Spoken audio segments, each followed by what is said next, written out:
During World War II, over 70,000 Italian soldiers were captured in North Africa and shipped to Britain as prisoners of war. What happened next defied every rule of warfare that existed at the time.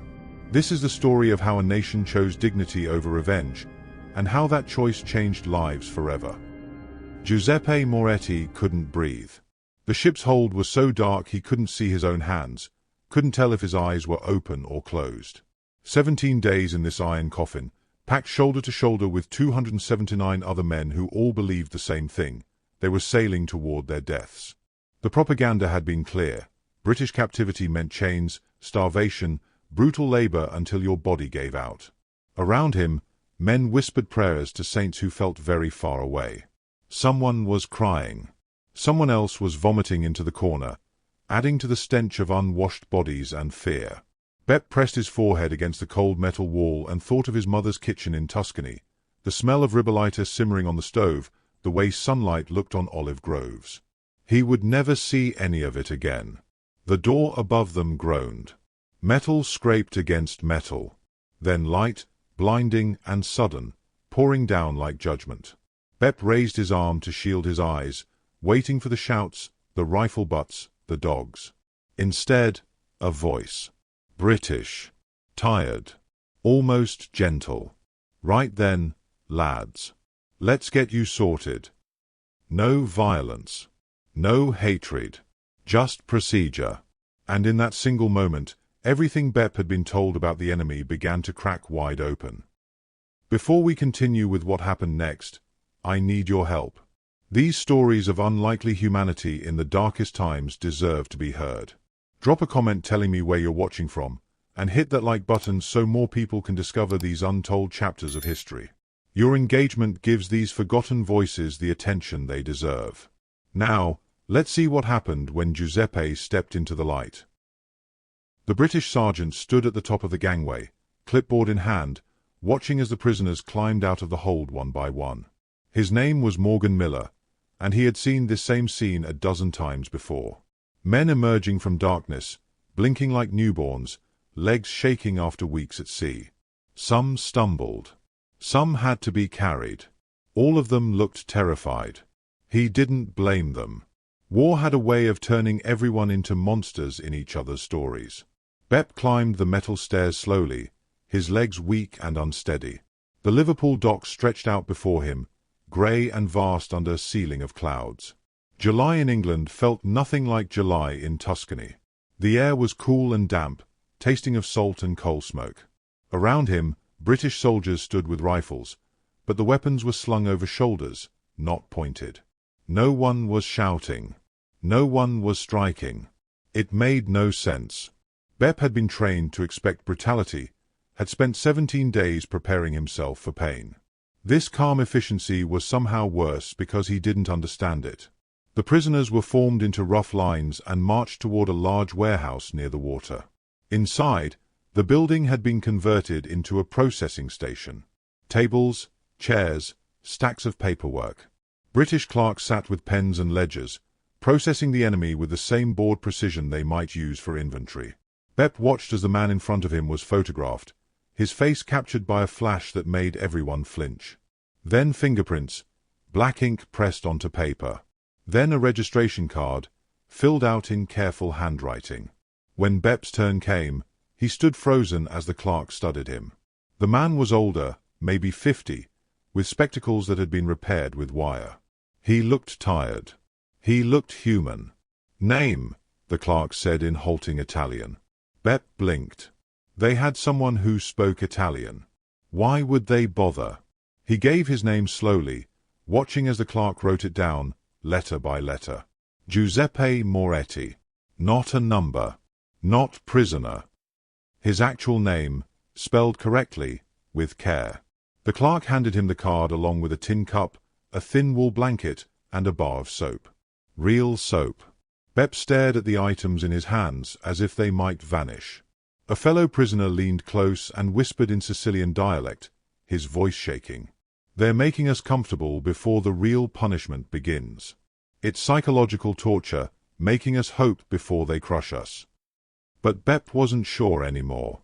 He looked around the warehouse at the other prisoners being processed with the same methodical kindness. He saw British soldiers handing out cigarettes. He saw a medic bandaging an Italian soldier's infected leg wound without being asked. He saw a clerk patiently explaining something in broken Italian to a confused teenager from Naples. These were not the actions of men preparing to enslave anyone. These were the actions of men following orders. Yes, but orders that made no sense in the language of war Bep had been taught. The British clerk looked up at him and said something in English, his tone neutral. Bep didn't understand the words, but he understood the gesture that followed. The man pointed toward a door where other processed prisoners were being led. The next station. Bep clutched his tin cup and blanket and walked forward, his mind spinning. Everything he knew about the enemy was wrong, and he had no idea what that meant for his survival. The mess hall at Lancaster Camp smelled like boiled potatoes and wet wool. Bep stood in line with the other prisoners, holding his tin cup and plate, waiting for the humiliation he knew was coming. Back in the desert, Italian officers had told stories about prisoner rations: thin gruel, moldy bread, water that tasted like rust. The British were a maritime empire built on the backs of conquered people. Of course they would starve their captives. That was the logic of war. That was how power worked. The line moved forward.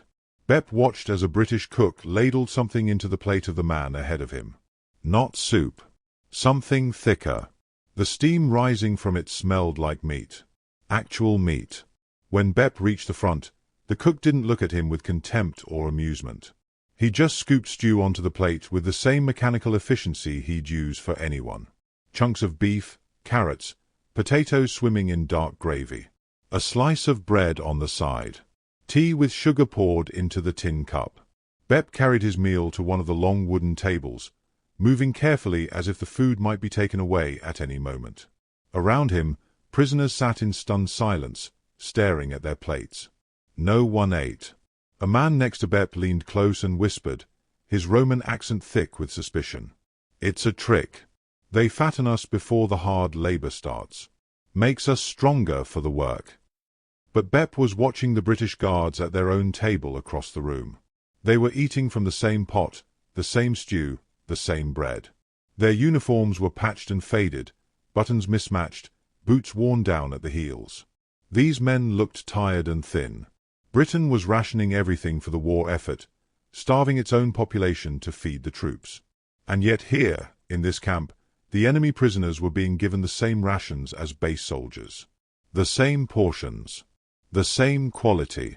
Bep picked up his spoon with trembling hands and took a bite. The stew was hot and real and the first warm meal he'd had in weeks. Around him, other prisoners began to eat, slowly at first, then with desperate hunger. The logic of war said that captors break their prisoners to establish dominance. The logic of war said that resources go to your own people first. But this wasn't following any logic Bep understood, and that frightened him more than cruelty ever could. On the first week of August, Bep and 40 other prisoners were loaded onto military trucks for transport to a work camp in Cheshire. The canvas covers were rolled back, allowing them to see the countryside for the first time. What Bep saw made no sense. The propaganda had promised ruins and misery, a nation bleeding under the weight of war. Instead, he watched England roll past like a pastoral painting come to life. Children played in village squares, chasing each other around stone monuments. Women hung laundry on lines behind cottages with thatched roofs and flower gardens. Fields of wheat stretched golden under grey skies, untouched by bombs or fire. There were no slave camps, no mass graves, no columns of starving civilians. Just ordinary life continuing with quiet stubbornness despite the war raging across the channel. The dissonance was unbearable. Bep's hands gripped the truck rail as his mind tried to reconcile what he was seeing with everything he'd been told. Mussolini's speeches had painted Britain as a dying empire, its people crushed under tyranny, waiting to be liberated. But these people didn't look oppressed. They looked tired, yes, but not broken. A woman waved at the truck as it passed. Actually waved, as if they were soldiers coming home rather than enemies being transported. One of the British guards pulled out a pack of cigarettes and offered one to the prisoner next to Bep. Then he held the pack toward Bep himself. No words, just the gesture. Bep took the cigarette with trembling hands, and the guard lit it for him with a match. They smoked in silence as the green hills rolled past, and Bep realized with creeping horror that the enemy had homes too. On September 8, 1943, the news arrived like a thunderclap. Italy had surrendered. The war was over for them, except it wasn't over at all. In the campyard, men reacted in ways that split along invisible lines. Some dropped to their knees and wept with relief, thanking God they might see their families again. Others cursed and spat, feeling betrayed by a government that had abandoned them in enemy territory. Bep stood frozen between both reactions, unable to feel either. He had been a prisoner for over 2 years. What did surrender even mean for someone who was already captured? Major Alistair Sterling assembled them in the yard that afternoon, his posture straight despite the weight of his years. He spoke clearly, waiting for the translator to repeat his words in Italian. Your country has signed an armistice with the Allied powers. You are no longer our enemies. We are offering you a choice. You may remain here as prisoners under the Geneva Convention, or you may become cooperators. Work with us on farms and factories. Help with the harvest. You will live in hostels, not behind wire. The choice is yours. The yard erupted in confused voices. Some men shouted questions. Others argued amongst themselves about honor and duty. Bep closed his eyes and thought of the olive groves back home, the trees his family had tended for generations. Then he thought of the stew in the mess hall, the cigarette from the guard, the villages with children playing. He thought of 2 years watching the British treat him like a human being when they had every reason not to. When Major Sterling asked for a show of hands, Bep raised his without hesitation. Thomas Cartwright met Bep at the farm gate in mid-October, when the morning air still held the bite of early frost. The farmer was 52, with hands roughened by decades of work and a face that showed every hard winter he'd survived. He looked Bep up and down once, then handed him a shovel without ceremony. The cows don't care what uniform you wore. There were no guards. No rifles pointed at his back. No barbed wire enclosing the fields. Just work that needed doing and a man willing to show him how. Bep followed Cartwright to the fence line where posts had rotted through and needed replacing. The farmer demonstrated once, driving the post into earth softened by recent rain, then stepped back and let Bep continue. The repetition became meditative. Drive the post. Pack the soil. Move to the next section. Bep's muscles ached from disuse, but the pain felt clean and honest. This wasn't punishment labor designed to break him. This was work with purpose, fixing something that mattered to someone's livelihood. His hands remembered rhythms from the olive groves back home, the weight of tools, the satisfaction of a task completed well. By afternoon, Bep realized his hands had stopped shaking. For the first time since that burning day in Bardia when the British tanks rolled over their position, the tremor that had lived in his fingers was gone. He stood in the middle of Cartwright's field, holding a shovel instead of a rifle, and understood that he'd been given something more valuable than freedom. He'd been given dignity through trust. Thomas Cartwright met Bep at the farm gate in mid-October, when the morning air still held the bite of early frost. The farmer was 52, with hands roughened by decades of work and a face that showed every hard winter he'd survived. He looked Bep up and down once, then handed him a shovel without ceremony. The cows don't care what uniform you wore. There were no guards. No rifles pointed at his back. No barbed wire enclosing the fields. Just work that needed doing and a man willing to show him how. Bep followed Cartwright to the fence line where posts had rotted through and needed replacing. The farmer demonstrated once, driving the post into earth softened by recent rain, then stepped back and let Bep continue. The repetition became meditative. Drive the post. Pack the soil. Move to the next section. Bep's muscles ached from disuse, but the pain felt clean and honest. This wasn't punishment labor designed to break him. This was work with purpose, fixing something that mattered to someone's livelihood. His hands remembered rhythms from the olive groves back home, the weight of tools, the satisfaction of a task completed well. By afternoon, Bep realized his hands had stopped shaking.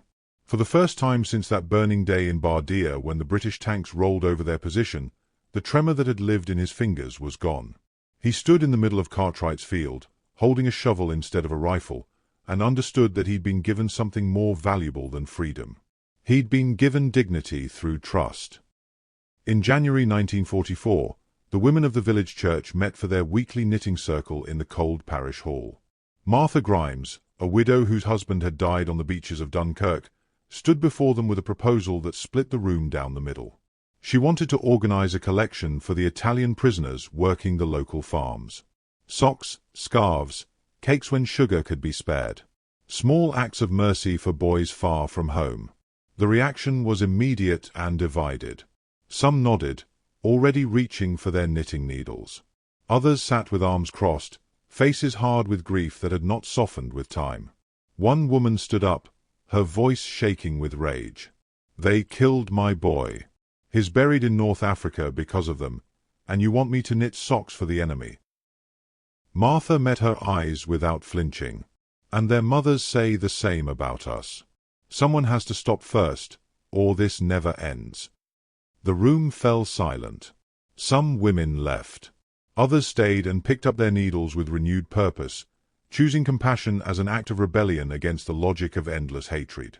2 weeks later, parcels arrived at the hostel where Bep and the other cooperators lived. Brown paper packages tied with string, no names attached. Inside, hand-knitted socks in mismatched wool, scarves with uneven stitches, small cakes wrapped in cloth. Evidence of hours spent by women who had every reason to hate them but chose differently. Bep unfolded a pair of thick wool socks and felt the careful stitches under his fingers. Someone had sat by a fire and thought of his cold feet. Someone had chosen kindness when the world offered them permission for cruelty. He pressed the socks to his face and cried for the first time since leaving Italy, not from grief but from the overwhelming weight of undeserved grace. By the summer of 1944, Bep was transferred to a larger farm operation in Kent where the harvest required more hands. The work was harder here, longer hours under a sun that felt nothing like the brutal heat of North Africa but still left him exhausted by evening. It was during the second week that he first noticed Dorothy Winters. She was 19, the farmer's daughter, with dark hair pinned back practically and hands that knew work as well as his own. She brought water to the fields twice a day, carrying a heavy jug and tin cups on a wooden tray. The first time their eyes met, she smiled. Not with pity or curiosity, but with simple acknowledgement. He smiled back, unsure of what else to do. Over the following weeks, a rhythm developed between them. She would bring water. He would nod his thanks. She began staying a few minutes longer, sitting on the stone wall while the men drank, watching them work. Bep found himself looking toward the lane at the times she usually appeared. Their communication existed entirely in gestures and expressions, neither speaking the other's language but somehow understanding more than words could carry. One evening in late July, as the sun painted the wheat fields gold, she pointed to the farm, to the fields, to the distant village church, then placed her hand over her heart. "Home," she said, teaching him the word slowly. He repeated it carefully, his Italian accent bending the vowel. "Home." But as he said it, he was looking at her, not at the landscape, and something shifted in his chest. Home had always meant Tuscany, olive groves, his mother's kitchen. Now it meant something different. It meant the possibility of a future he'd never allowed himself to imagine. It meant a girl with dirt on her hands who brought him water and smiled like he deserved kindness. It meant maybe the war hadn't taken everything after all. The war ended in 1945, but Bep's journey took longer. He was repatriated to Italy in 1946, returned to a country that barely resembled the one he'd left. The olive groves were still there, and his mother wept when she saw him, but everything else was rubble and chaos. Cities bombed into dust. The economy collapsed. Young men wandering with nowhere to go and no work to be found. Italy was free, but it was also broken. He wrote letters. One to Thomas Cartwright, thanking him for the dignity of honest work. One to Dorothy Winters, asking if she remembered the words she'd taught him. Her reply came 3 months later, carried across the sea in an envelope that smelled faintly of lavender. She remembered. In April 1948, Bepp boarded a ship in Genoa. Not in chains this time. Not in darkness. He traveled as a free man with a visa in his pocket and hope in his chest. When the ship docked in England, Dorothy was waiting at the pier, wearing a blue dress and the same smile that had changed everything. They married in June at the village church where Martha Grimes and the knitting circle still met on Wednesday evenings. The same women who had knitted socks for the enemy now threw rice at the wedding of one of those former prisoners to a local girl. The symmetry was not lost on anyone. On their first morning as husband and wife, Bepp and Dolly stood in the field that would now be theirs to work. He held seeds in his hand, ready to plant their first crop together. The English soil felt right under his boots. Dolly squeezed his hand, and he spoke quietly, half to her and half to himself. They could have broken us. They chose to build us instead. By the end of World War II, over 70,000 Italian prisoners had passed through Britain. After Italy's surrender in 1943, many became cooperators, working on farms and in factories to fill the labor shortage. When repatriation came, approximately 1,000 chose to return permanently, marrying local women and building lives in the country that had once held them captive. Their story represents one of history's most remarkable experiments in dignity over vengeance. These men arrived expecting slavery and found respect instead. That choice, made by British officers and ordinary citizens alike, proved that even in the darkest times, humanity can choose a different path. If this story moved you, please hit the like button and share it with others. Many of us have grandparents, relatives, or friends who lived through this era. These untold stories deserve to be remembered, and your engagement helps ensure they reach the people who need to hear them. History isn't just about battles and treaties. Sometimes it's about the quiet acts of mercy that change individual lives and, in doing so, change the world.